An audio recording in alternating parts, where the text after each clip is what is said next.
Good morning, everyone. Welcome to Urban League's National Day of Empowerment. We're so excited this morning. National Day of Empowerment this year is about building generational wealth, a very, very important topic. And we've taken it a step further here locally. We're calling it Money Moves and Mimosas. So I hope everybody has their mimosas ready. With us today, who will be speaking with us is Corazon and Curtis Eaton, along with Leon Chisholm. So I want to make sure our guests are available and can join me today. Hopefully you all can hear me okay. So I'm waiting for them to join. Perfect. A little bit about Urban League Young Professionals of Greater Southwestern Ohio. We're presenting today's discussion, and we are an affiliate of the larger Urban League of Greater Southwestern Ohio. Our mission is to transform generations by promoting personal empowerment and economic self-sufficiency. So obviously this topic is near and dear to us, and this is an important one. Next slide, please. A little bit more about Urban League Young Professionals of Greater Southwestern Ohio as an affiliate or auxiliary organization of the Urban League. I'm not going to read through that whole slide, but hopefully take a moment or two to just learn a little bit more about our organization. Next slide. Great. I see all of our speakers are here today. Welcome, Corazon and Curtis. How are you? Welcome, Leon. So excited for you guys to join us today. I'm just going to start by allowing you guys to introduce yourselves. Will you please just tell us a little bit about you and your expertise in this particular topic? Okay, my name is Corazon. Sorry, the feedback. Okay, that sounds better. My name is Corazon Eaton. I currently work at Buckeye Health Plan as the Director of Community Partnerships. I have lived in Cincinnati, Ohio for 6 years now. I was born in Busia, Kenya, but raised in the United States. And prior to working at Buckeye Health Plan, I've worked in the nonprofit industry, community partnerships, collaborations, investment for 9 years. Up until now, recently. And I also own what is called Corazon Akinyi. And in that, it's an LLC where I teach millennials how to master their money, build wealth through debt and saving strategies, and increase their earning potential and maximize the best out of their income and money. Hello, everyone. I'm Curtis Eaton. I work in fundraising at the University of Cincinnati Foundation. Been in Cincinnati about 6 years, originally from Akron, Ohio, home of LeBron James, go Lakers. Also a board member on the Village Life Outreach Project, and also a founding member of Vanta Investment Group. Well, thank you both for being here. Welcome to you both. Leon, would you also introduce yourself as well? Yes, Leon Chisholm. I'm currently a market executive at JPMorgan Chase, actually in Eastern North Carolina. I specifically work with clients who have companies between 20 million and 500 million in revenue, but have prior worked with clients who have companies as large as 2 billion in revenue. So I spend a lot of time around people who've actually created generational wealth. I've got to see them, study them, know their families, and kind of understand what they actually did to actually get to the point where they created generational wealth in one generation, or they were able to pass it on to multiple generations. Thank you. Wow. And, so for so long, I feel like we as Black and brown people have just been denied access to wealth. And now we have that opportunity. So I just want to hear your thoughts on why do you feel now more than ever it's so important to build that generational wealth?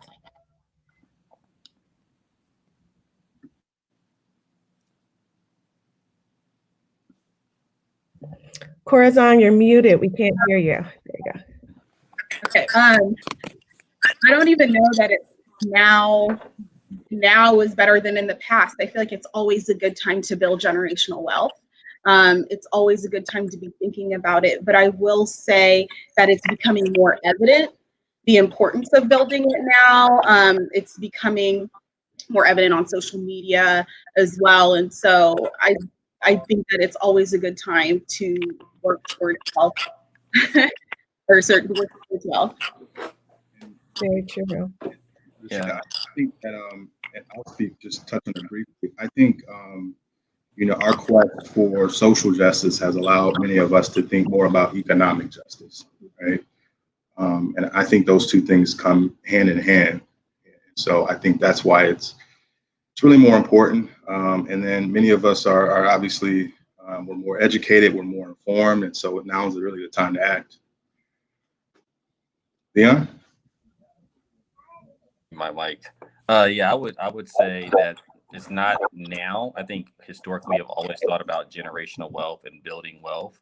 I think the roadblocks have always been there, and it's evident in a lot of states that have been done where you see the black wealth, and like Boston is $8 and Los Angeles is like $200 for African American families. And so I think the roadblocks, particularly in this time, have gotten easier to build that wealth, the access to opportunities that a lot of white people who have historically taken advantage of are now a little bit more open. I think the urgency of different corporations and communities to improve the access to opportunities and maybe the access to closing the racial wealth gap is more urgent now, and there's more support. So I think the opportunity is just greater for our generation to capitalize on that. Thank you, all of you. Very good points. And I feel like it can be intimidating, right? When you first start thinking about these big concepts and people feel like they have to have millions of dollars to have generational wealth, which is not true. So how does one just begin? Can you give us some general tips? 5 big tips on where do you just even start in building generational wealth? Yeah, I guess I can start first. I would say you don't need to have millions of dollars, but you do need to have capital. And the formula for creating wealth is pretty easy. Your income has to exceed your expenses, and you need to continue that on a pretty consistent basis over the long term, and invest that into assets that create that grow and appreciate, right? And so, I think anybody at any income point has opportunity to successfully use that formula. The challenge tends to be that we tend to be in jobs that have lower income earning potential over the long term, right? And so you're already starting with a smaller capital base. And so, that's usually the first problem. How do you get a better capital base and source to generate assets, generate money to invest in these assets that everybody else is taking advantage of? Corzine and Curtis? Yeah, so I like starting with the foundation and the basics, because I feel like, especially with building Black wealth, is just a lot of us weren't taught the fundamentals of managing our income. So just what I say to that is assessing your cash flow. It starts with assessing your cash flow and understanding how much you can afford to build and to put into investments, right? And so understanding,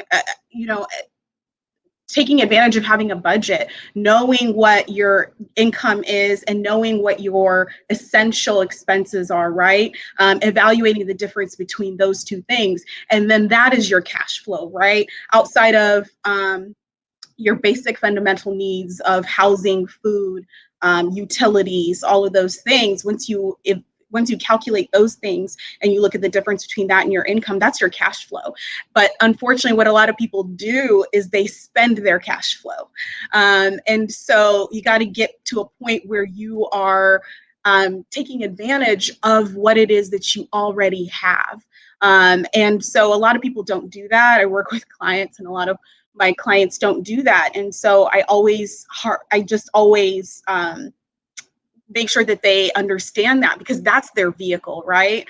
That's their vehicle to investing. That's their vehicle to real estate. That's their vehicle to retirement. And so understanding that, I feel like, is very fundamental to building that wealth. And I'll let my husband talk now. If you don't have your building blocks and your foundation, you can't really get to the things that Leon talked about, building generational wealth and assets and acquiring more assets.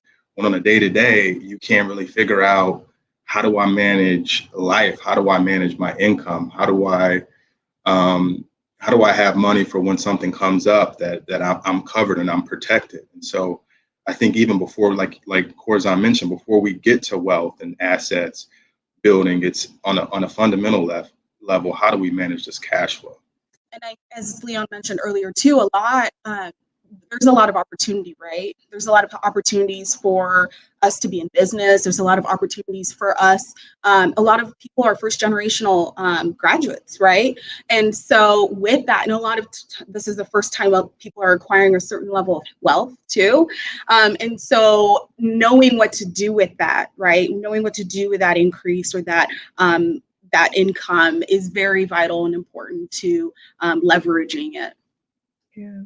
You all are speaking to income. I hear income, income, and having more income than debt and making sure you're managing your cash flow. But is there such thing as having like a good debt? Is there any like good debt versus bad debt? Yeah, I would say there is good debt. I'm strategic about how I use debt, but I think it also comes back to income, liquidity, and how you protect yourself around debt, right? Debt's not bad. Debt's a tool that a lot of people use, a lot of companies use to really propel their companies forward, grow their companies. You saw the PPP loans during this crisis here. They use that to sustain their business. That technically is debt that could or could not be forgiven. And I got some great insight into that, but debt's a tool, right? I think where the challenges are, two issues come up. One, again, you take debt out for the wrong reasons, or two, you take debt out for the right reasons, but your foundation from a liquidity standpoint is not strong enough that if you hit a bump in the road, that you can sustain that debt and pay that debt over time. And so that's what I focus on. I focus on liquidity and I focus on sustainability in addition to using debt in a positive way.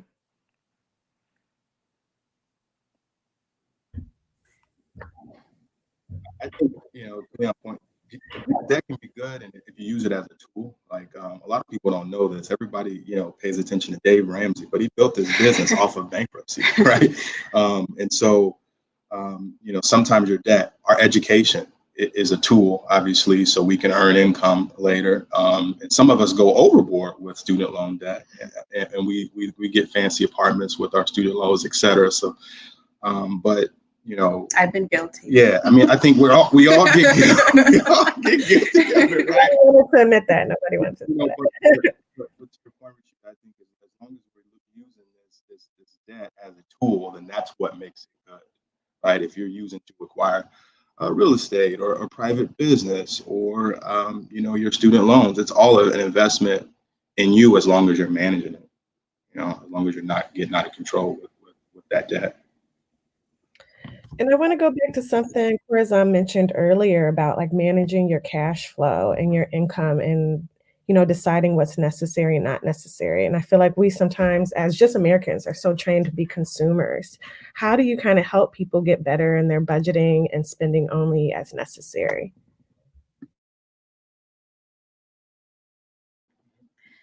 That's a great question. So it does start. A lot of people wouldn't know if somebody outside of the country was like stealing money from them, and that's just the reality is that, people just don't pay attention to their money.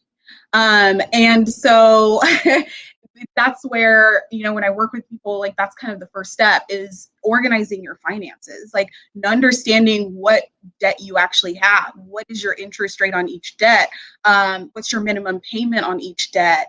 Evaluating what's your income, where do you want to get towards when it comes to your income? Then again, evaluating your expenses. What are you spending your money on?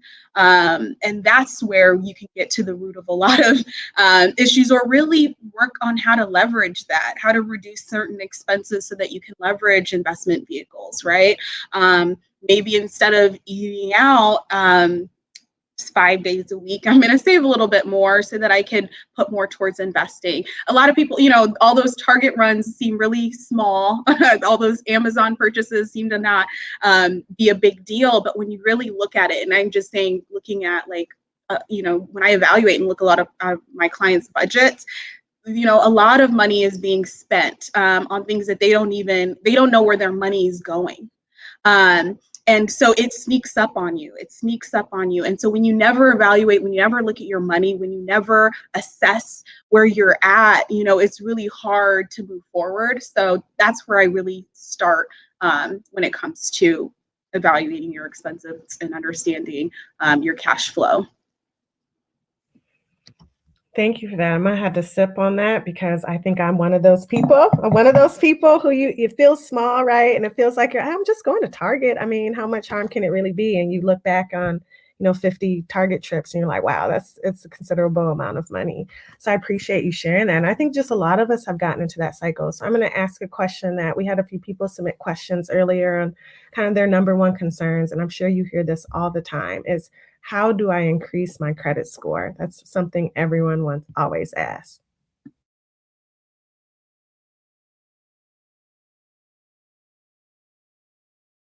Well, I can let you go, of course. I'm not a budget expert. I just know how to do it well. I mean, as a person who has an 800 plus credit score and never gets questioned. So, I mean, it comes down to, paying off your debts on time all the time. For instance, like all my credit cards, now I used to just have one, now I have a few more, but all of them are paid off monthly, right? And so that continues to build that long-term track record. And then installment debt is really important. The mortgages you have, the car loans you have, and have several of those too. And all of those continue to be paid on time every time. And that builds a track record. And then there's different buckets, right? Like I think installment loans, count more, right? So, I have, I would say, was it 3 mortgages or something like that? I don't know, maybe 4, I can't remember anymore. And they're all constantly paying. You can see the jump in the credit score that, happens when you're paying those every time, all the time. And so just doing those things, paying your debts on time, it helps build your credit score over time. Yeah, and I'm the opposite of Leon, where my debt score was raggedy, and now I'm in the 800 club, and I really literally couldn't believe it when that happened. And so some of the strategies that I used in order to build and increase my credit score included keeping my utilization rate low. So you want to keep it below 30%. A lot of people don't know that. And that's really major key, and that'll affect your credit score. Paying it in full, as Leon said, every month. People really need to stop using their credit card as an extension of their income. And when you're relying on it so much, you're not able to really strategically use it. And so you just need to be strategically using it. We actually have a credit card that only contains our subscriptions. So it's an easy thing to pay off every month, $50, right? Or Netflix, or Hulu's, if we didn't borrow that from somebody, that is, if we're not on somebody else's account. But all of ours are Amazon. We have, we're all guilty. And that's just our lifestyle. That's funny. We laugh now, we own 5 properties, and here we are. Dang, now I hope the people that we are on their Netflix account don't see this. But we're still making sure that we live below our means, and so making sure we have that, and that's easy to pay every month, $50. It's paid in full, and doing that on a consistent basis is going to increase your income. So those habits are really important.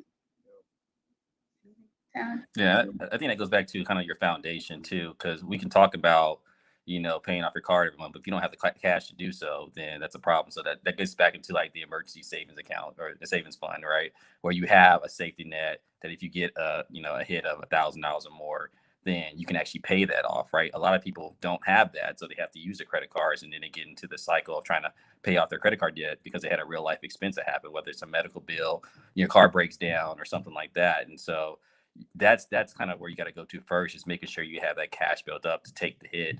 I think most Americans don't even have, they can't even take $1,000 hit, right? I mean, so that's troubling for both Black and white Americans, right? So that if you get that emergency savings account, and kudos to Dave Ramsey, we talked about it a lot, but that helps you to be able to build your credit score up.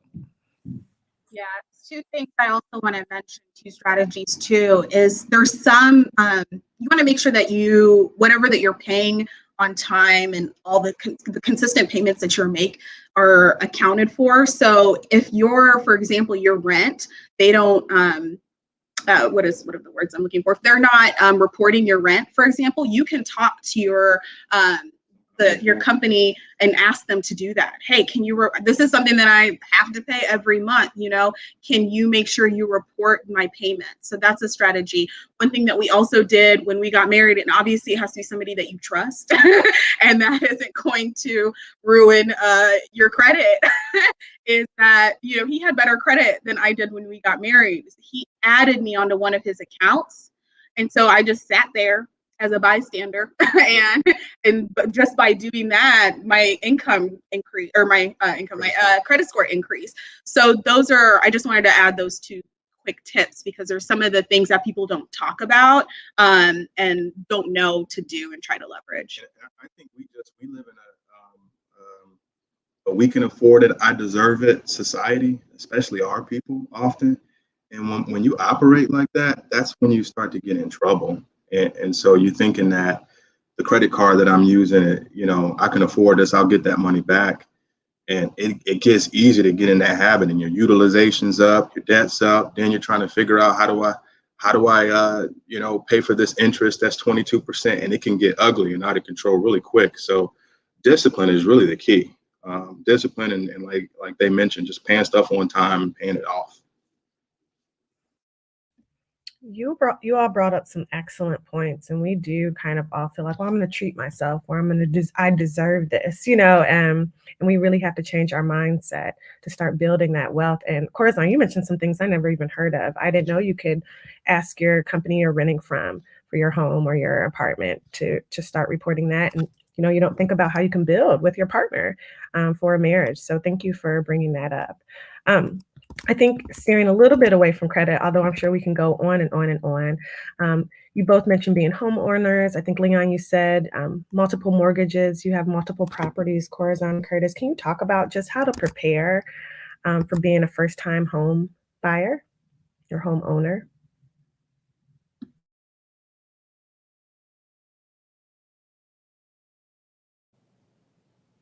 All right, so I'll go first. We're trying to figure out who's gonna press the mute button first. I got my first house out of college, kind of against my will. My wife wanted us to get a house right when we moved out of college, which was great. And the first thing they looked at too was our income, right? And so they saw that was sufficient. Probably gave us a mortgage, approved loan amount that was way outside of what we probably wanted, right? So that's the first trick, right? Staying within your means, because you can get a house approved for a house, and they'll stretch you to the nth degree, right? You want to get something initially that is affordable. If you're married, I suggest do it on one income, right? So if you wanted to, lose your job, and actually me and my wife, we went through four layoffs in 2 years because we graduated in 2008, right? So we bought a house initially, and we survived all that, never missed a bill, never missed anything, because we kept our debt to income ratio really low. But also we had a sufficient amount of liquidity to handle that, right? So we had the emergency savings account and stuff like that. So, banks typically don't look at 401k assets or anything else like that. They look at your liquidity, they look at your income. So you want to make sure you have sufficient amounts of both, like have 6 to 8 months of savings built up, right? Have a good track record with a credit score, because that's where you're going to pay a good amount of interest, right? And then just make sure that you're picking something that's affordable. I mean, if you're picking your first home, likely it won't be your last home if you're on this wealth building journey. So pick something that, is going to suit your needs, but not be over the top. And then once you get to that place where you feel really comfortable in your career, you're really comfortable in your income, then you can kind of splurge a little bit. Excellent tips. Excellent. Corazon and Curtis? Remember, your house, what the experts say is around 25% to 28% of income you should spend on a mortgage. We operated with our first home, to kind of Leon's point, it's easy to say, man, I can afford this. The mortgage guy gave me that paper, and listen, I was ready to go to the suburbs and ball out. I'm like, Corazon, we could go do this. But then you kind of sit back and think about, we had to live below our means, and sometimes our people, we don't do that. And so you got to set yourself up for success. And just because you can qualify for it doesn't mean that you need it. And so we had to kind of, go all the way down. The mortgage guy is like, hey man, you can afford this. And I had to humble myself and just, kind of think about what's practical, what can we do, what's not gonna cause any headache. And if something were to happen to me, is my spouse still gonna be good? Can my spouse still afford the similar lifestyle, and your first home doesn't have to be anything earth shattering. So. Yeah, I will also note there's a lot of kind of hidden expenses that come with buying a home that you don't know sometimes. I think when we bought our first condo, we're like, we got to pay what and this and that. So there's the inspection cost. What else? Appraisal fee. Yeah, so you just want to closing costs. And these are out of pocket, your earnest money, like you just want to make sure that you can afford these things that have to come out of pocket. In order, and that's a huge consideration, because a lot of times you don't know that. And then that's outside of your down payment, right? So that's something, as you're preparing to buy a home, make sure that you're able to afford even some of these additional expenses that come with buying a home. And then homes are the maintenance costs of owning a home. It's recommended that you have at least 1% of your overall housing, what your house cost you, saved up, just as on an annual basis, just because anything can go wrong. Your AC something can happen to your AC, or leaks, right? Plumbing issues. You might have to buy a new furnace. That's thousands of dollars. So these are things that are really real and some things to really consider when you are preparing to buy a home, because that's what comes with it. And sometimes you'll hear out there for first-time homeowners, you need to put 20% down, obviously, to avoid private mortgage insurance. But the FHA loans, different first-time homeowner programs out there where you can put 3.5% down and 5% down on your home. And so if you're military, there is a lot of great opportunities there. Take an advantage. I read a story, and DC was doing like a homeowners programs in certain neighborhoods, tax abatement benefits. Oh, child, we had a tax abatement on our condo. When it went out, we were like, we were so blessed in that period to not have to deal with taxes, and so, leveraging those type of opportunities in your neighborhood, if you can, just definitely look for those things. And good thing that we live below our means. So when the taxes went up, it wasn't the end of the world for us. Right. And it's a regular thing to pay. Yeah. It's just we just were fortunate to get, a house that was under abatement. So those are the type of things that if you can leverage programs and look it up, make sure because it's a large cost, probably the biggest cost you're going to have. So just make sure to take advantage of as much as you can. Very true. And do you think that, I know we're all in the world of looking up everything, but is this something that you can turn to your realtor, to your bank? Do you recommend kind of talking with someone before you move forward with making these big purchases? Yeah, definitely. I think any advice you can get is beneficial. I mean, there's a big, there's always a big conversation about rent versus own. And I do both, actually. So I work in two different cities. Work in one city, live in another that's 2 hours away.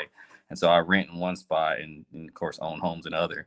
And so I think you really need to figure out what works for you. Are you going to be there short term? Are you going to be there long term?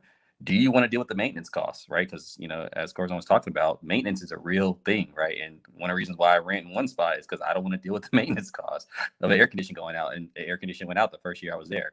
So, I mean, you really want to consult with somebody. You really want to feel like what you're comfortable with from a financing perspective. You want to talk about, do you want to wait longer for a down payment, right? Because you can take advantage of programs, but also, the more cash you have on hand, the better you may look from a financing perspective. And that interest rate can save you money over the long term. And so you definitely want to get counsel from your bank. You want to get counsel, from a financial advisor if you don't feel comfortable. You want to talk to people who have done it successfully, right? I mean, there's a lot of just friends who have done it successfully and understand what they did and to put themselves in a position for home ownership. Yeah, I always recommend, and everybody has different ideas to this, and they may be loyal to Fifth Third Bank or PNC, but I like a mortgage broker, somebody that's going to give you access to a lot of products out there and that's going to find you the lowest rate.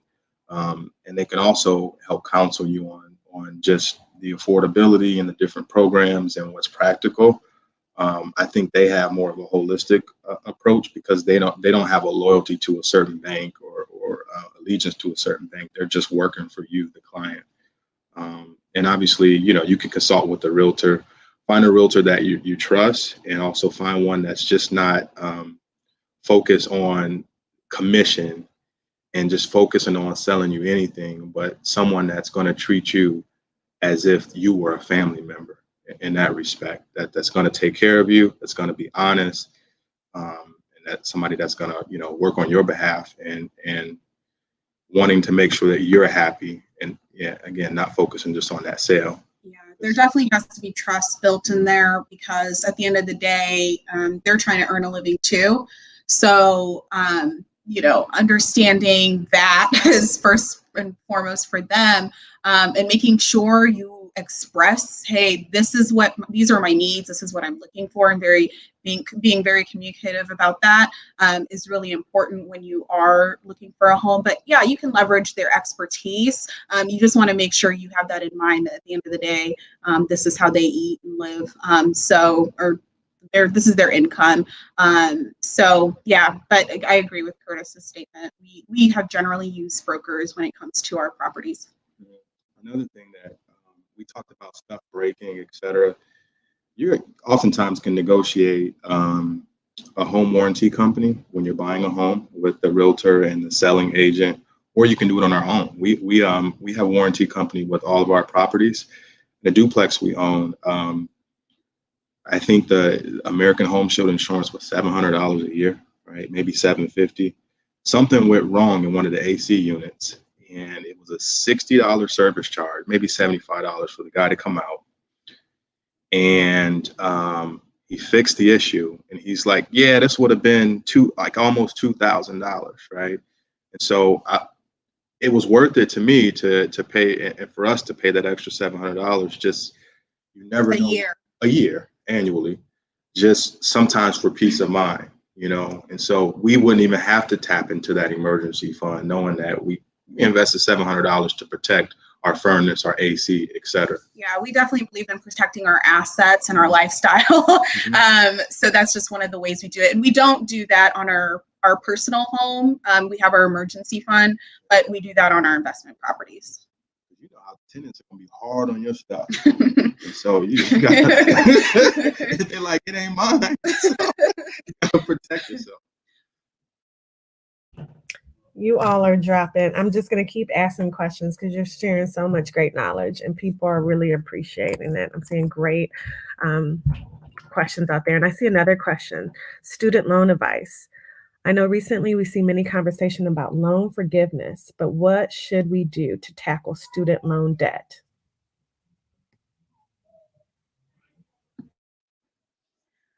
Ooh, that's Angelica. Yeah, go ahead. How much did that happen? 12,000. Yeah. I mean, I had a small student loan for graduate school, so I was blessed. I was fortunate, but I took the approach of just we can manage this as a household, and I'm not looking for any government to come save me because oftentimes they never do. And so we just planned it out. I thought, hey, we just need to take care of this. It's not that big of a deal, but for larger debt issues, I know that that's not the case for everybody. Yeah. I mean, $12,000. He was really fortunate. He's a student athlete. Also got grad school paid for. I was in the opposite spectrum, and so for me, and I was under the student loan forgiveness program initially. And I did qualify and I was under that process, but I worked in nonprofit, right? So, but the problem is I was handcuffed to that working in nonprofit. And when I got an opportunity for a pay increase, I chose that. But then here's the thing of what I found out about also paying your student loans. Like majority of us decide not to work towards a plan to get rid of it, right? And when I actually sat down, and when I actually said, I am interested in paying this off completely, and I ran the numbers, I was like, why didn't I do this a long time ago? Because I don't have to wait 10 years to be done with this. I mean, truthfully, I mean, we paid his off and we paid off his in a year, right? We paid his car off first, then his student loans, and we're working towards mine, and I'm going to be able to pay mine off in a year as well. And so, which is a huge accomplishment. But if I didn't sit down to actually, again, and that comes to like evaluating your cash flow, to seeing like, can I really do this? There are calculators out there that'll show you how long it'll take to pay your student loans off, and you can run the numbers. So they put like, okay, I want to pay it off in 5 years or 3 years or 2 years, and it'll tell you how much it'll take to do that. And so then you can start working on a strategy. But I think the majority of us just don't do it. And you got to be careful. In his case, he may have been okay. For my case, because of the amount I had, my interest was killing me. And it was running that bill up. So like, I have to be careful, and I don't want anyone to not do this. If you qualify for the student loan forgiveness program, I mean, if you can get your loan forgiven after 10 years and you're already working towards that, I definitely say stay on it. Just be cognizant of the actual requirements of that program, because what is it? Less than, I think, 5% actually qualify and get approved for the loan forgiveness program of those that apply. So you want to make sure, and that doesn't mean you won't get it. It just might mean people call it the 10-year loan forgiveness program, but it's generally extended because of mistakes, things like that will extend your time. So that doesn't mean quit. If you're close to that time, you want to make sure you keep pushing to get it done. It just might be extended. And so do take advantage of those if that's the best case scenario for you. Yeah, and just to remind everyone, I'm a little rusty on this as well, but the student loan forgiveness program are for those who work in not-for-profit work or the public sector. I can't remember for how many years. It might be for 5 years, if I remember correctly. 10? Ooh, 10 years. And you do have to make your payments on time, but at the end of that, your student loan can be forgiven. And I am one of those people, I will admit, that fell into that. Well, I'm going to do it for 10 years then. And so you do have to be cognizant of what you're committing to and what you're signing up for. So thank you for bringing that up. And I don't know, Leon, if you would like to add to that as well. I'm kind of a rule breaker when it comes to some of this stuff. So I think going back to what Curtis said, it depends on how well you can balance it. So candidly, I still got student loans, so I choose not to pay it off. I had Stafford interest rates like 2%. So I look at it as if it's as a part of my whole total debt strategy. And so like, yeah, I could write a check tomorrow and pay it off, but I'd rather invest the money, right? So I have colleagues who, again, took out a lot in grad school, and like it literally is killing them with the interest, right? So they're trying to do everything to refinance that debt. So you just got to look at your personal situation and figure out what works for you. Again, like for mine, $12,000 in cash paid now, I feel like that can be invested for the long term, and paying $100 a month means nothing, right? So it's just a trade-off. So again, you got to figure out what works for you. I have we have these student loan conversations, and he's like, "Look, me and my wife, we paying bare minimum. We gonna die with it." It just is what it is, and really quick to that, and it is such a personal decision. It's a personal decision. Because for us, like alleviating certain debts to like, we felt like we were able to leverage that money for something else. But if it's going to take you don't, it's like also a balance, right? You don't want to wait to invest money like 5-10 years, right? So it's like such a balance to play. Yeah, I mean, it's still a decent amount of money that they're paying doing the minimum because they have a good amount of loans. And when you look, we sat down and we talked about it. I said, bro, you're really paying all interest. So it's not really going, towards your actual loan. And so it's just a matter of perspective. But like, Corzine, I mentioned, it's good to have that extra cash flow and the peace of mind, right? And so, I mean, I would be. That's what it is for me. I would be remiss if I didn't talk about, like the Democrats talking about some good student loan forgiveness. Joe Biden's talking, a little bit of forgiveness. You can do both. I mean, you can still work towards your loans. We're gonna wait and see what happens. But we still haven't stopped saving the money towards that. And then, once that announcement comes, okay, he was just BSing us. We just gonna drop that money down, right? or you can do both. You can be cautiously optimistic, but also preparing for the reality that you might have to pay them. I think you can do both. I think you should do both. We use the like for our debt strategy, we use the snowball method in general.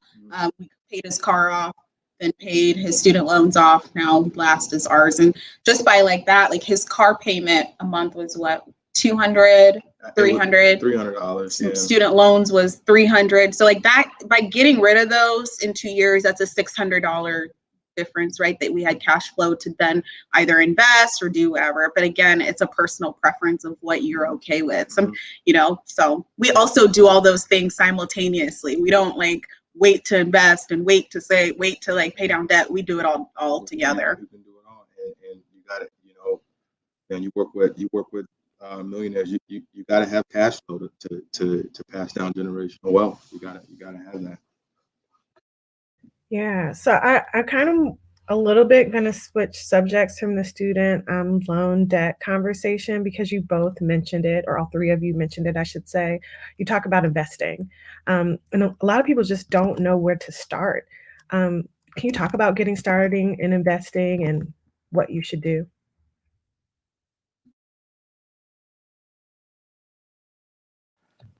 Well, I can tell you how I got started. I mean, I got started in college days, right? And just taking advantage of some opportunities when they had early on, they had accounts where you didn't get charged for commissions, right? And so I just would buy one stock at a time and just good quality companies and, you know, put $25 here and buy a stock or $50 there. Again, I'm a rule breaker, so my investment strategy is a little different. I do all single stock investing. For my own personal benefit, which has worked out tremendously well for me. But I know a lot of financial advisors, they do index funds, but, you know, I tend to buy high quality companies. And if I buy Apple at, you know, $100 this week, I may go back the next week and buy another $100 at the next paycheck, or put $1,000 down. So you just take small bites kind of at the apple. And then over time, I've been doing it for 12 years now, a little bit more. And it really, really adds up. So.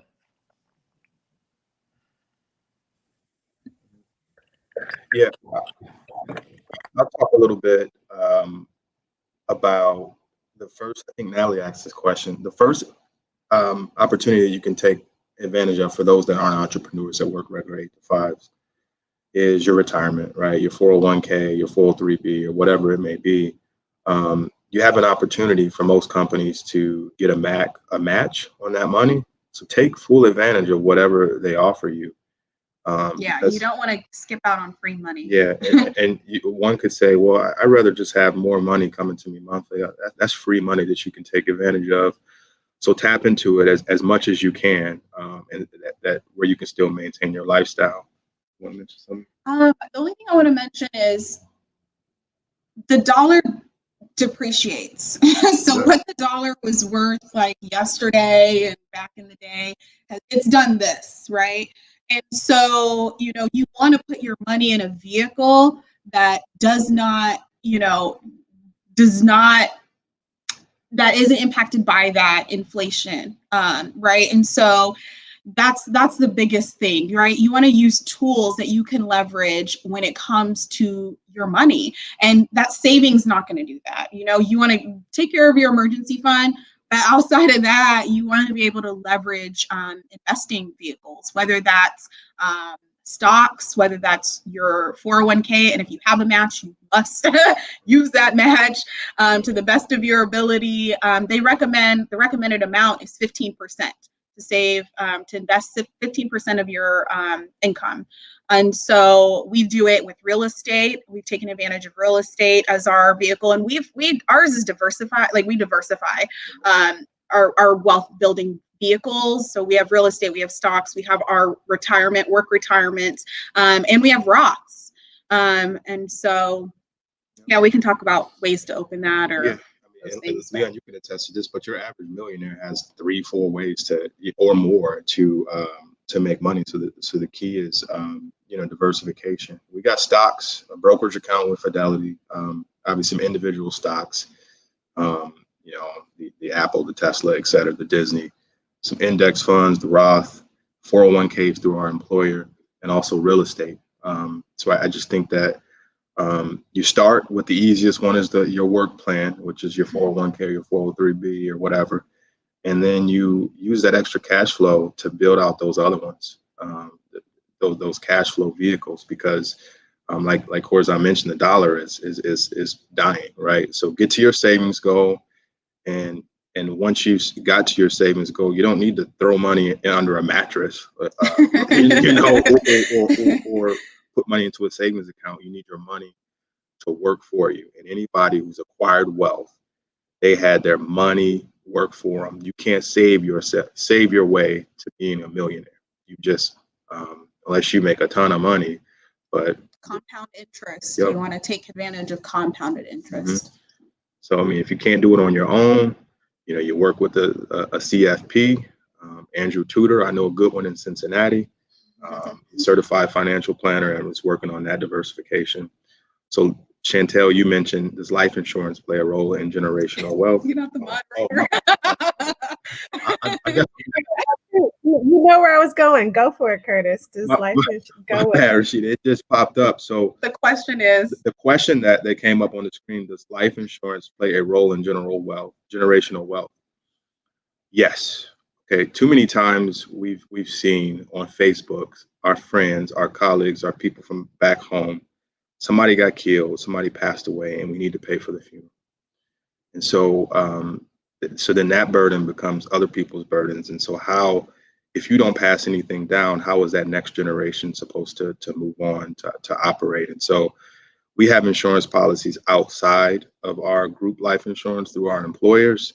And it's really, we currently have term life insurance policy. we have a million plus term, obviously, and then we're going to get a whole life, an overfunded whole life insurance policy eventually in the next couple of years, so that we can build and protect all of our assets. And so there's a book that I just read by Garrett Gunderson. It talks about the Rockefeller family, and so their wealth. They compare their wealth to the Vanderbilt family, Cornelius Vanderbilt. You guys know the university in Nashville. Their wealth went out the window after, I think, one generation. They bought a bunch of mansions through extravagant parties, and they didn't pass any wealth down. And so the Rockefeller family office exists today, to this day, and you have over 100 something Rockefeller, maybe a couple hundred descendants that still are benefiting from that generational wealth. And it started from an overfunded life insurance policy, and they had strict rules in their estate, with their estate planning, on how this wealth gets passed down. And so, and this is stuff that's never talked about, and if you're also like a Dave Ramsey person, like he's always talking about term life, but those people that really have money and really know how the game works, these are some of the things that they know to do, and so some things that you can leverage.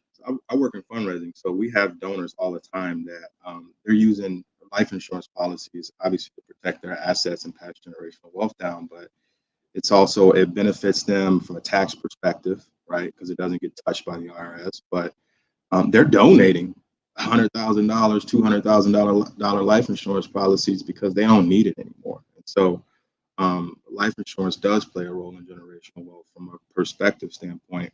And so, that should answer the question. He used to be a term life insurance Dave Ramsey follower plan. Yeah, and then you realize that you know better, you do better. I talk similar to you, Leah. I talk to millionaires all the time, right? And they're giving you the playbook that there's a bunch of different ways to do this, and it's really all about doing as much as you can to pass down generational wealth. And life insurance is just one of those things to add to the bucket. Yeah, I would agree. I think if you have to look at life insurance as a tool and not as the key. I would tell you, I've seen, people have $10 million in the bank and they have a whole life insurance policy that I've helped lend against, right? And I've seen other families who were like the Rockefellers, they're waiting for somebody to die to cash in on a big life insurance policy so they can help pay off some debts. But I would also say that when you talk to, your insurance broker and stuff like that, they'll sometimes try to sell you as is the key, right? You go a whole life and then you'll pass it down. It's a tool, give you liquidity. It's to me, it's not the key. I personally told my insurance person that we have a bunch of term, but it doesn't make sense to tie up the liquidity in the whole life for me over 10 years when I can invest that and have the freedom to do whatever I want. So you really have to see the pros and cons of both, right? There's people who have, done well with it, and there's people who have, experienced a hiccup in the road and they thought they were going to have one thing and they got into year 8 on the whole life and they didn't get the cash value that they wanted. So you just got to educate yourself about it and figure out what works for you.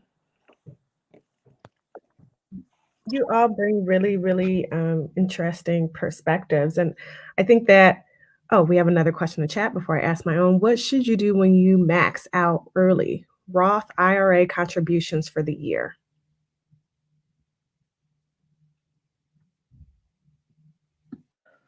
So I should let Corazon and Curtis go first because I break all the rules, and I'll tell you why. So we as a family made a decision to, one, not invest in a 401k, and two, not to do any Roth IRAs. And the reason why is because the liquidity aspect of it is very important to us, and being able to tap into that liquidity without penalty was something that we kind of planned for, and it's really paid off for us in the long run. So we save quite a bit of our income, but we do it all outside through traditional brokerage accounts and stuff like that. So I would say, if you are maxing it out, try to build that outside liquidity, because when banks are looking at you from an asset standpoint, they don't count your retirement assets because they're protected in bankruptcy. And so if you're looking at trying to get a business started, right, and fund that business, make sure you start building up that outside liquidity for that very reason, even if you're maxing out your 401k or your IRA. And really quickly, I'm going to let Corazon and Curtis speak to that as well. But for those who are not as well versed, can you just explain the difference between a 401k and an IRA? I think that's just important to note. Just briefly, you can touch on this. A 401k is pre-tax dollars, right? Where you're, after, I don't know what the age, the Trump administration's probably moved it around a few times, but you're going to, on all the money invested, and this is why you'll hear some people say, I don't really like this. And because you have to take a required minimum RMD, required minimum distribution at a certain age you have to pull money out of the 401k because it gets taxed. The Roth it's taxed up front. And so essentially the concept is when you're ready to pull that money out at whatever the age is, 55, 60, somewhere in there, or maybe higher, that money is tax-free. You don't get taxed. There's no penalty in the tax. And so that's really the difference. And so on one end, 401k is pre-tax. It's great. You're benefiting up front. It sucks later. Roth, it's after-tax dollars.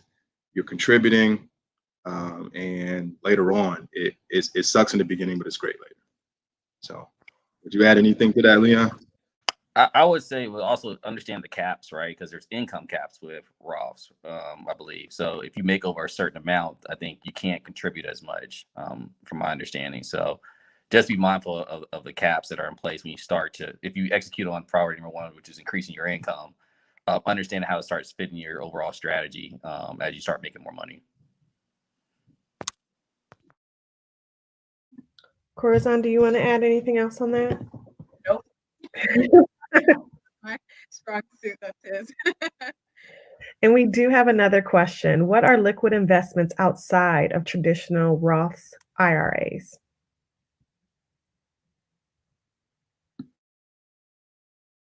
I mean, you're really talking about your stocks, your index funds, government bonds, and stuff like that. I mean, those are typically your publicly traded stuff you can go to the stock market to get. Those are your liquid investments. You can also talk about kind of the cash value of life insurance. If you have that component, that's another liquid investment that is outside of your traditional Roth IRAs. The big concerns, right, outside of life insurance is the tax implications. You got to understand how to set up, your investment strategy so you're not generating a lot of, taxable income. And so for us, because we're long-term investors, we generate very little taxable income over the course of the last 12 years, right? But my portfolios went up tremendously. So you just got to understand how to make sure you're not generating all those taxable income issues that come with investing outside of your traditional or your Roth IRAs.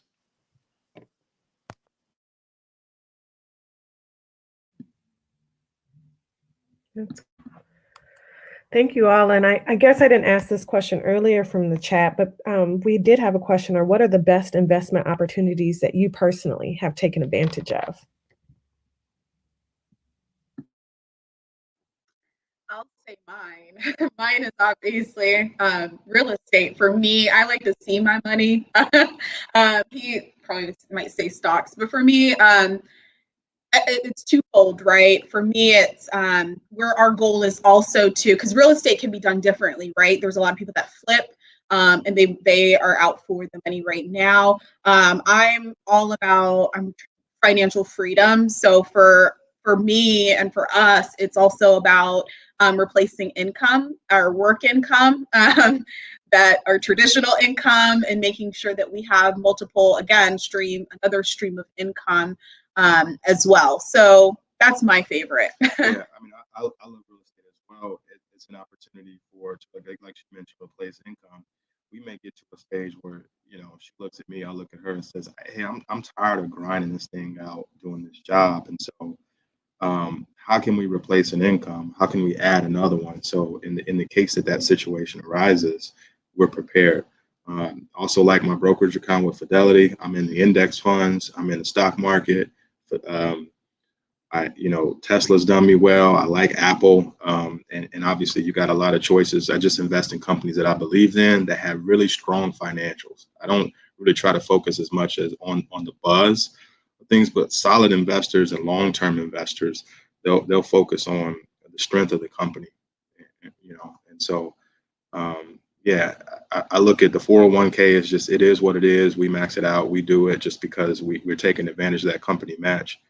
But the stock investing and the real estate for me are those best opportunities to kind of look at, and obviously private business down the road. But these are ones that everybody could take advantage of, and that's really what I love, what we love about real estate. If you have some capital, everybody can jump in the game. Yeah, and I would add, I mean, going back, I always like to reemphasize this point. I mean, the best investment you can make is really in yourself, whether it's education, extra training classes, something that's going to generate, allow you to increase your income, with your employer or in your business, right? Because that's going to be kind of the source that funds all this other stuff, right? So yeah, there's great investments, that you can do in the stock market, and like I've done Apple, I've done Google, Facebook, all the other stuff that are good hot flyers, but also after that, I've picked up dividend stocks, right? They're going to, generate that cash flow on a consistent basis. So, I may invest 20,000 in Apple, but I may also invest 20,000 in a company you never heard of that's paying a 7 or 8% dividend. So, I do that, and then we pivot over to real estate, and real estate in and of itself has a lot of different buckets, right? And so, you want to make sure you're going after real estate in a way that is going to be beneficial long term. There's two strategies: just buy a property and then get cash flow, but you got to make sure you're getting the right quality tenants, right? And then there's different classes, different price points. So I purposely, when I did our real estate, we choose to we call concentrate our investments. We would rather buy one good quality property in a good quality neighborhood that may be more expensive versus buying 5 properties in an area that may have more high tenant turnover. And so you just got to look at that, and see what works for you when it comes to, investing in your business or investing in your streams of income. Also, I'm also a big proponent of concentrations.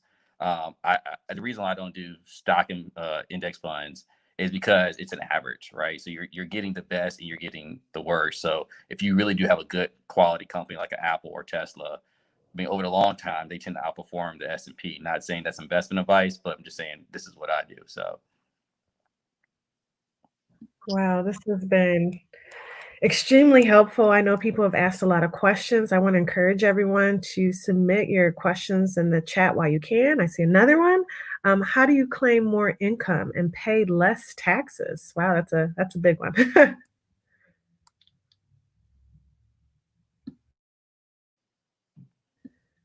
I would say real estate's a good component of that. There's different strategies you can employ in real estate that allow you to take depreciation or write off some expenses. So that's a good tool as you see your money start to increase. Leverage real estate as an asset. If you're doing 401ks, it's also great as well. You're deferring taxes. So that's a good tool if you're concerned about paying less taxes. I tend not to be as concerned just because I like the liquidity components. I'd rather pay the taxes now and have the freedom later. But yeah, those are a couple things you can do.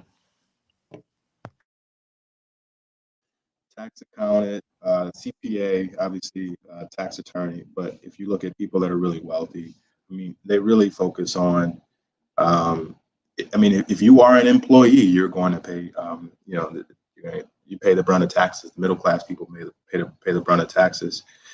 The people that kind of avoid taxes are typically the people who have private business, right? They're writing everything off. Let me get that receipt. I was listening to a podcast the other day. It was a business podcast, and this guy was talking about he didn't understand why his friend would ask him for his receipts, like when they would go out to eat, and he didn't understand why he was doing that. He owned a business, and so he was asking everybody at the table, "Let me get your receipt. Let me get your receipt." And so, if you own a business, making sure that you take those advantages as well. And real estate, again, that was like it was mentioned earlier. That's also a great vehicle for tax write-offs as well. It's helped us, pay less in taxes for sure. The real estate piece, having an LLC, those are key ingredients to decreasing that liability.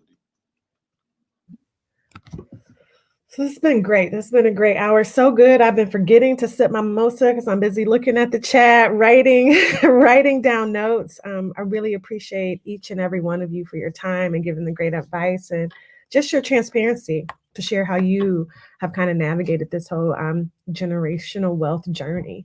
I just want to recap a few things that I've heard and give you all the final word. But I think a lot of the themes that we've heard today is thinking long term. Actually paying attention, doing your research, educating yourself, diversifying your streams of income. So not just necessarily thinking of it as just, I have to do this one solid thing, I have to just save, or I just have to buy a home. There are so many multitude, and you should do a multitude of ways to kind of diversify your streams of income. We've talked about just long-term investments versus looking at what you can liquidate, what you pay taxes on. I think just a lot of great information. So I just want to give you all the chance, if there aren't any more questions in our chat, which I do not yet see, to kind of have the final word and wrap us up with some conclusions. Oh, I do see another question. So before we do that, what are your thoughts on creating a family office or family LLC for building generational wealth?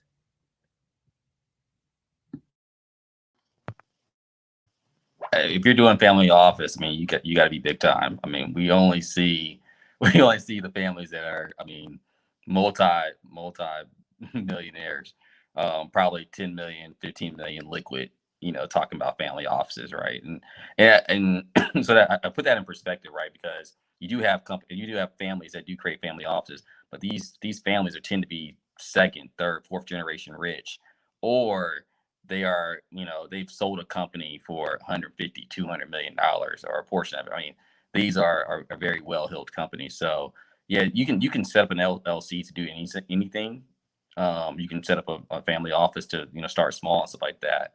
But you can also probably achieve it other ways. Like for instance, investing in real estate, you can do it in your own name, or you can do it in an LLC. You can get, but there's trade-offs, right? In an LLC, financing tends to be a little bit higher. They'll look at, maybe personal guarantees and stuff. You can qualify for the Fannie Mae loans and the interest rates that come along with that. So there's different trade-offs depending on how you go about it. So if you're thinking about a family office or family LLC, I would first encourage you to study the ones that have done it and see what's out there and see how they have done it and see also the amount of capital they were working with in order to start that.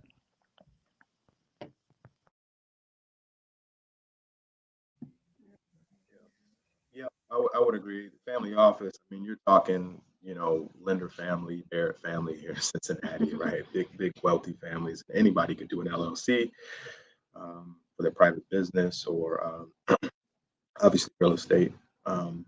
there was something else I want to touch on. You guys all watched this battle, and I love this. I put it on my Facebook, but Young Jeezy versus Gucci Man battle, right? And so Gucci's like, man, I got on a $10,000 outfit. Jeezy said, I'll own half of that, man, right? And so it was so powerful because it was really like, we need to move past focusing on stuff that doesn't really matter, and how do we focus on setting generations of family members up, and how do we build this thing, and how do we use our wealth, how do we use our money as a tool, and how do we, every dollar that we're generating, how do we create and build assets? That's really what it's all about.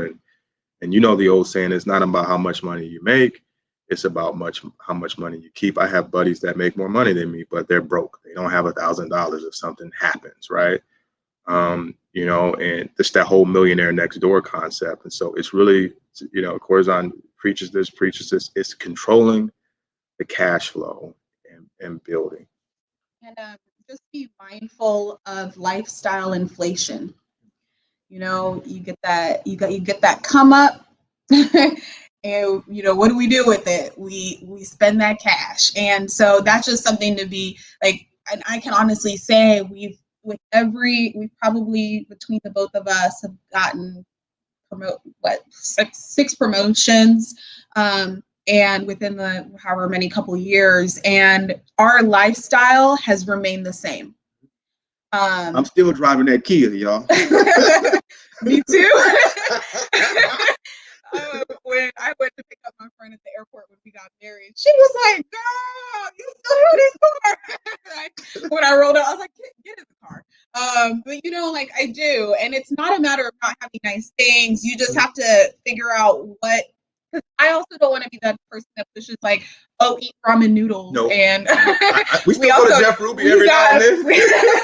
We also not about that life. You know, because we work hard, so it's just a matter of making, like you said before, making your money work for you. We just make sure that we give our money an assignment, whether it is entertainment. We have an entertainment budget. We got eating out budget. We got investing budget, debt and food. All of that stuff is accounted for. And we have a travel budget. We spoil ourselves. We go out of the country every single year. Leave America. You know, that's a priority for us. So it's just a matter of giving your money an assignment and being really mindful of lifestyle inflation. When you get those bonuses, when you get those pay increases, as you should. In fact, one thing we didn't touch on is salary and income, and negotiating your salary, and the importance of that, especially for our people. I think it's 61% did not negotiate their previous salary, and that is a disservice to yourself. We were in a room the other day with friends. It was 5 of us, and we were the only 2 that had ever negotiated our salaries. I don't got no shame, y'all. He really doesn't. He's like, pandemic, can I get more money? You know, but that is major key, like, right? Because your income is your foundation. It's your way, it's your vehicle to investing, to building wealth. And you got to make sure that you are equitably paid for the work that you do. And you should never be ashamed of getting equitable pay, right? You know, like, give me my money, point blank, period. And you want to make sure you study your market.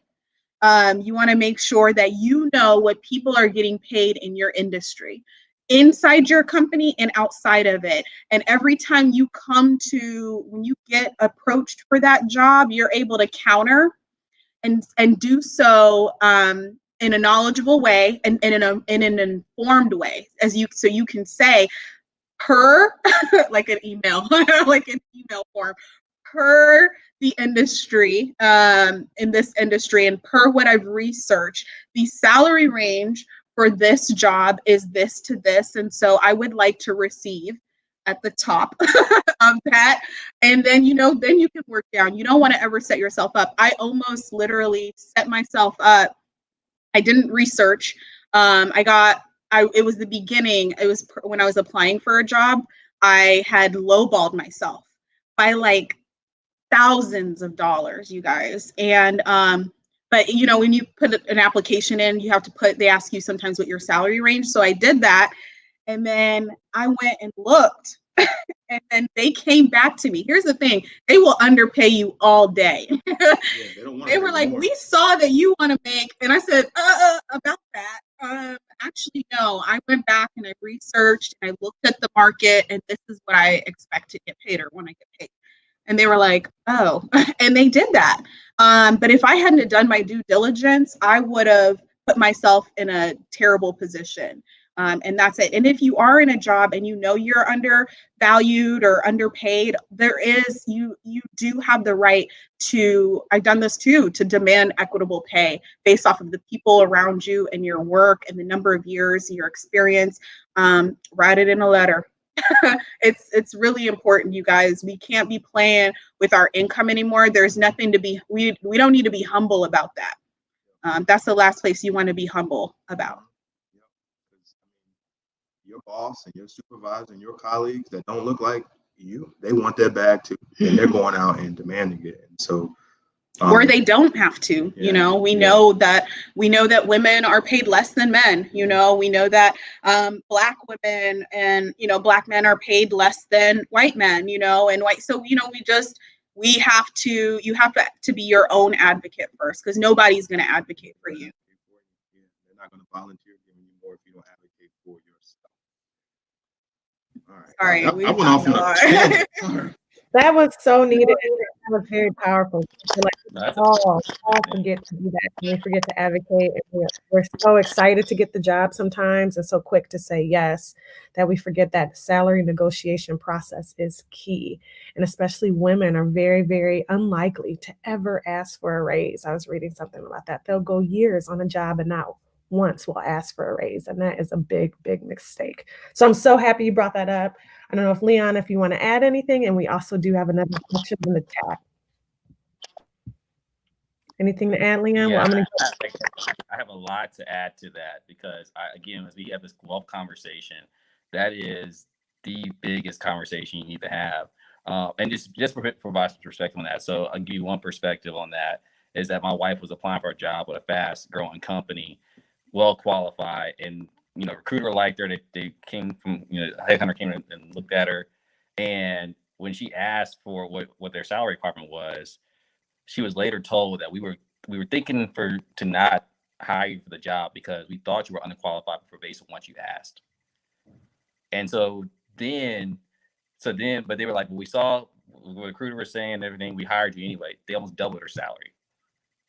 So she didn't even ask for it, but she wasn't thinking about what the market was, what that role was. And to even think that you would be disqualified because you asked for too little, probably would never even cross their mind. Secondly, you got to understand kind of where your company is when it comes to who they invest in. And a lot of times, candidly, if you look at, the corporate ranks, it's still kind of segregated, right? You have a lot of people, African Americans, people of color, in roles that aren't income producing for the company. So when they go for a raise, they face all these roadblocks in order to get adequate pay raises. Like they're fighting for a 2, 3, 4, 5% raise. I can tell you personally, I don't even think about 2 to 3, 4, 5%. I've seen 10, 20, 50% raises because of being in the right position and adding value. So if you're in a revenue producing position or a management position, you can really double your income, like literally, if you're in the right position where you can get, credit for the work that you're doing. And if you're not, I mean, you'll fight those battles with HR. They'll give you a whole bunch of excuses, and you eventually have to look for another position, another company that may pay you 5, 10, 7% just to move over. So, you have to take that approach and understand kind of where your company's valuing their human resources. Secondly, you got to be willing to understand your value and say no to opportunities. Like, I think no is the most powerful word, because when somebody comes to you for an opportunity, and I told my wife this and other people this, if you go tell a recruiter a number and they say yes immediately, that yeah, we can do that, you've asked for too little. And if you ask for a number where they sit there and say we got to get back to you, then you're kind of in the ballpark, right? Because they know what they're working with, and they know what they can execute on. and they know when you're being priced out the market. And I'm actually, I hire people for a living, so I'm a part of these conversations down on the other side of it. And so I've literally gotten great roles, great pay raises because I told my current employer and my future employers no, right? I told them, hey, I produce this much, and I know what the market is. I'm not asking you to do anything, but I'm telling you where the market is, and I'm telling them I'm going to get it here or there, right? And not in very nice words, right? And so because of that, I've been able to do pretty well for myself because I understood my value both internally and externally. And again, we can talk about investments, stocks, bonds, but your primary source of income, whether it's you're in your own business and you negotiate your own contracts, right? You hear Eric Thomas, the motivational speaker, talk about all the time. He's asking 20,000 now. He asked for 100. He turned down gigs. He understood his value. The same thing for when it goes in your corporate career.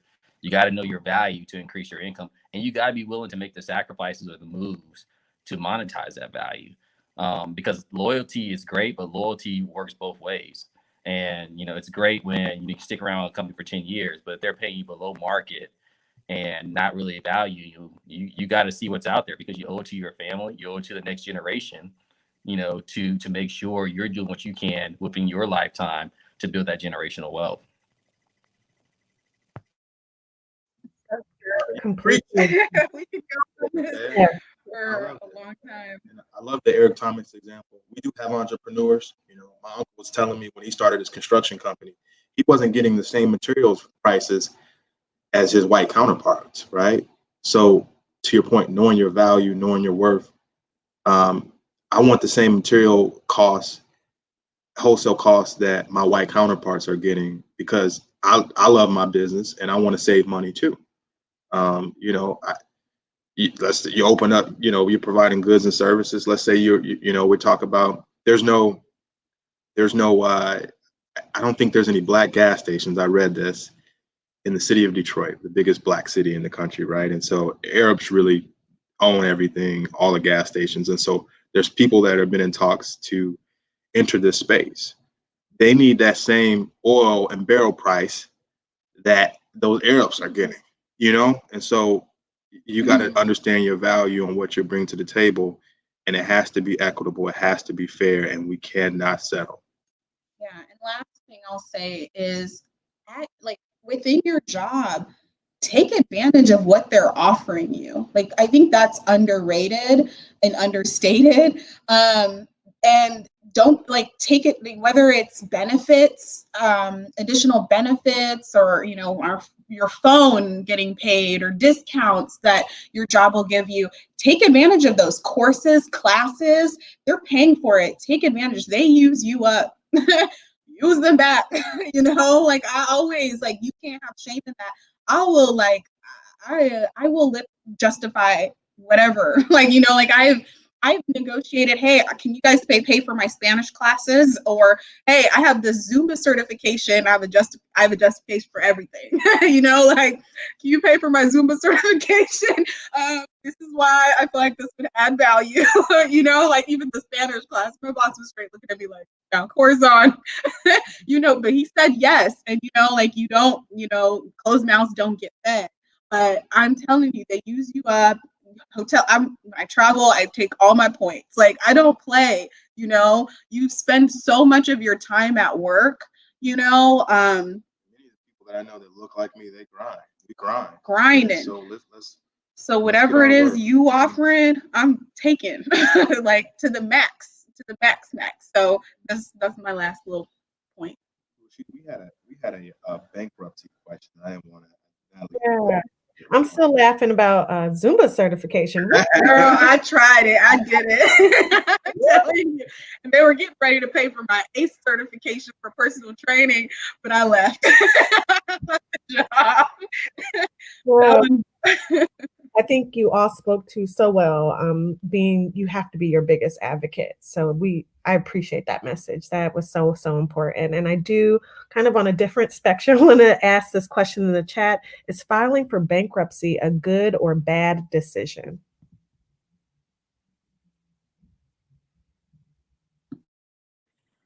Again, everything's a tool. right? And so it depends on how you're using it. Depends on if you're a business and how you're setting it up.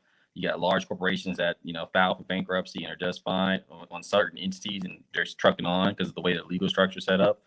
If you're talking about personally, you have to really assess kind of where you're at, right? Sometimes it's involuntary; they'll put you in bankruptcy, and then other times you can do it voluntarily and kind of clean up your debts. But just understand what's going to happen afterwards, right? I mean, your credit score is going to go down. You're not going to be able to do stuff, from a financial standpoint for a good 5 to 7 years potentially. You may be able to do a little bit earlier, but banks are going to look at you for 7 years as a credit risk, right? And you're going to really want to understand why you filed bankruptcy and how likely it is to happen again. So if you take it into bankruptcy, understand what you can do going into it so that you never have to put yourself in that position again. My parents candidly filed bankruptcy. My dad did a bunch of investor real estate when they were telling them, hey, real estate's the key to investment. Bought a lot of apartment complexes. Didn't work out, right? He filed bankruptcy. Now he owns a successful funeral home, good credit, everything, right? But he leveraged it the right way. He learned his lessons, and then he bet on himself because that was his profession. He struck out on his own, right, and got the right partners, and now it's doing well. So again, it's a tool. It's I wouldn't say it's a good or bad decision. It's something that you have to face, whether voluntarily or involuntarily. And then if you're not going to file bankruptcy, you got to figure out how to get out of that because the creditors are not going away. That was good. I don't have anything else to add. We don't have anything. Yeah. That was all. Creditors are like mob bosses. They are going to get their money. So I think that it is best to pay as our speaker. Membership discount, all of those discounts your job offers you, go take advantage of them. You said like my bosses. We're not playing with these. We're not playing with these people anymore, y'all. So I think, as our speakers have said earlier, it is best to pay on time, and when possible, pay in full. And we have another question. For those creating personal family LLC, what tax advantages would you recommend taking first? Employing children, vehicles, real estate expenses. I have to reread that one.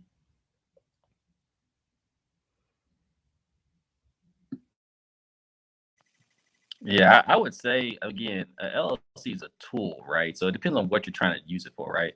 So like a lot of people set up real estate, rich and not so rich LLCs for, for just to shelter their assets and protect themselves, right? So, that's a tool, right? And then other people feel comfortable. They take out umbrella insurance just in case something happens and they keep it in their name and stuff like that. So you really got to figure out what it is that you want to use it for. When it comes down to the other stuff you're talking about, whether it's employing children or vehicles and other expenses, you really got to make sure you have a good tax attorney because you don't want to face an IRS audit and you don't have to pay back taxes. So if you're doing vehicles, you need to make sure you're up to date on the mileage stuff. There's a lot of bookkeeping you got to do to make sure you're not, commingling personal versus business uses with that.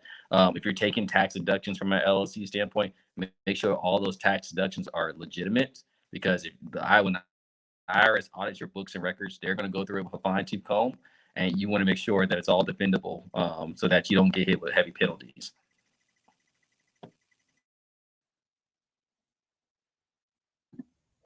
Would you? Yeah, I agree. And I don't know, as far as like recommend taking first, I don't know that that's like, Maybe what stage in life you're in. Yeah. And I feel like you could do, again, one stage if you have kids and all of that, but make sure you take advantage of those tax benefits for whatever it is possible.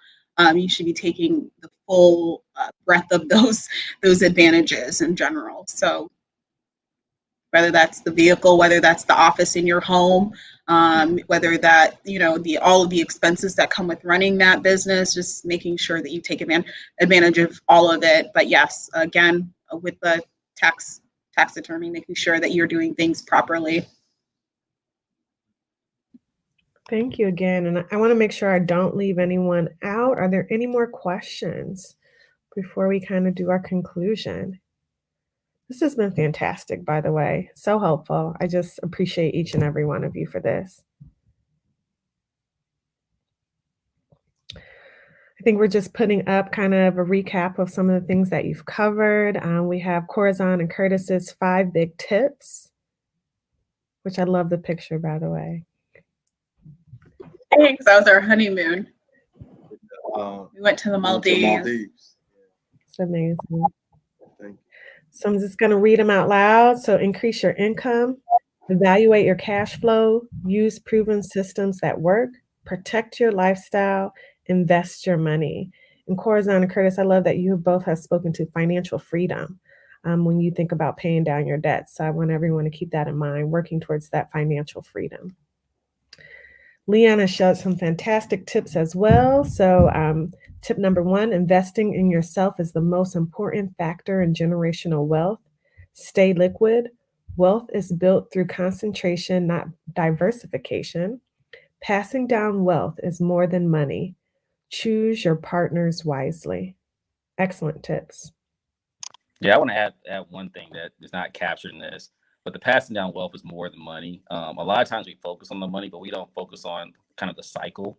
If you think about our lifetime, if we're starting off young, gotta wait to 60. How many generations is that's actually happening? Your kids actually going to be probably in their 40s or 50s and not inherit anything. They're going to live half their life with that, right? So what are families doing that are wealthy to help them out? I mean, you see, we call it nepotism or whatever, but you see them position their kids for success early, whether it's get them into the right universities, allow them to get the right jobs, right? Think about if your kid's coming out of school getting a $60,000 job that has a potential to be a $200,000 job, that solves generational wealth for a lot of people, right? Because you're just continuing the cycle.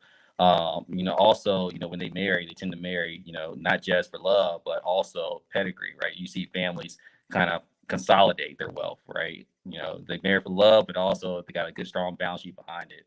So we can't lose sight of those things when we talk about passing down generational wealth, because the strength of our kids, if we're able to set them up right, that is a really big deal as far as carrying it to the second, third, and fourth generation.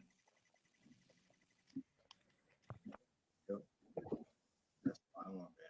You think of Trump family connected with the Kushner family, billionaire families, and this tends to happen in a lot of families that don't look like us, candidly. And so choosing your partners wisely, having somebody that's going to be of the same mindset is important, because, hey, what if you could be the saver, the investor, but if your spouse is totally against it and not on board, that's destructive. You won't be able to accomplish what you're hoping to accomplish based on those habits and how they operate. So we gotta consolidate that power. So well said. One other thing I would add to the choose your partner wisely, spouse can be a big asset. One, we think about divorce, right? That's 50% of your net worth going out the door, a whole bunch of other extra expenses, but also a spouse can add value in a multitude of ways, whether it's allowing you to be a dual income household, which helps you with the bumps in the road and accelerate that wealth, or even if you have a stay-at-home spouse that allows you to be more mobile, and take advantage of more opportunities. You see it both on the male and female side in my world, where men are staying at home so that their high income spouse can take executive roles now. A lot of female executives actually have stay-at-home husbands, as well as the male executives have a stay-at-home wife. So you got to think about what your partner is bringing to the table, how they support your career and your career ambitions, and making sure that you're equally yoked there. And then also, the other thing with choosing your partners wisely, we talk about a lot of side hustles, businesses, and stuff like that, but you want to make sure you have a strong team anytime you're tackling a business, so that way you can scale up. Again, a lot of rich people focus on their primary business and then they partner for the rest. So they may invest in another company that has an entrepreneur who knows how to complete the operations, and they'll provide the capital and the guidance, but take 25% of that company, and then they are able to scale up and grow. And so that's kind of the essence of what private equity is. If you think about these large funds, they find people who are able to do the job and then provide them with the resources and tools to continue to grow that wealth while they're also growing their wealth. So just keep that in mind as you're growing your wealth and what you're doing in order to create generational wealth. Thank you. I mean, you guys said it perfectly. Definitely get someone you can build with. As my grandmother used to say, that is key. Any other final words before we conclude? And again, thank you to our speakers, Leon Chisholm, Corazon, and Curtis Eaton. We appreciate you all. A huge thanks to the Urban League, Young Professionals of Greater Southwestern Ohio for putting this all together. Oh, thank you so much. We have the slide up where you can actually consult with Corazon for more services. So we appreciate that. I also want to encourage you to join Urban League. There are many different informational sessions such as this. There's opportunities to get involved in different ways to learn more and hopefully spread this message to our entire community. Hopefully you all can see the slide as I can on email addresses for you to contact if you're interested in getting involved in Urban League. So I think that's it, guys. Oh, save the date. Let me not forget that. I'm so sorry. I saved the date for there's an opportunity to join Urban January 27th through February 3rd, and that should read 2021, I'm sure. Any last thoughts, final comments before we conclude today? Just want to thank you guys. Thanks, Rashida. Leon, it was great doing this with you as well. Thank you, Urban League, for the opportunity. You guys continue to stay after it, and you know, let's focus on building our families, building our communities. Thank you. Yep, likewise. Perfect.